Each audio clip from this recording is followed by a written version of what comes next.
شاہ صاحب سفر در وطن کیا ہے؟ اعوذ باللہ من الشیطان الرجیم بسم اللہ الرحمن الرحیم. تجھے پن سفر در وطن وطن کیا کیا ہے؟ ہے؟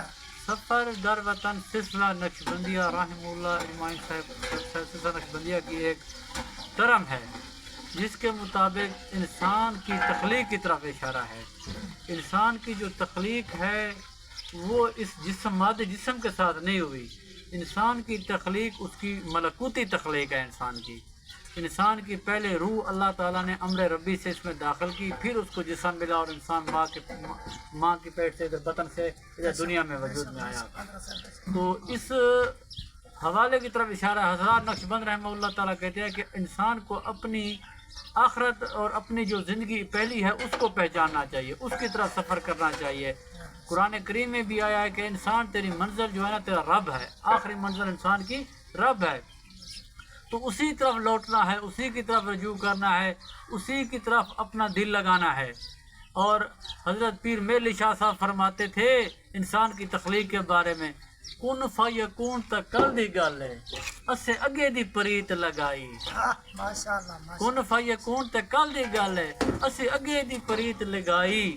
تو میں حرف نشان نہ کائی، تو میں حرف نشان نہ کائی جدو دتی سی میم گواہی. پھر ان کے پوتے نے بھی کہا ہے، پیر نصیر الدین نصیر شاہ صاحب گولڑوی رحمۃ اللہ علیہ نے، انہوں نے فرمایا ہے میری زندگی تو فراق ہے وہ ازل سے دل میں مکی سہی.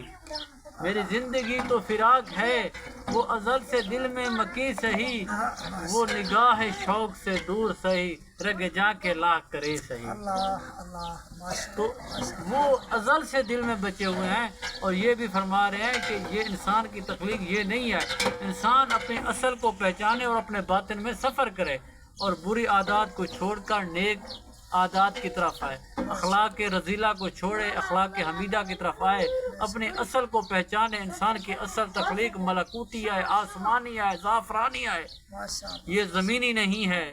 جس میں آگے انسان جو اس دنیا میں جب سے روح آئی ہے تو وہ اپنے اصل کو بھول چکی ہے.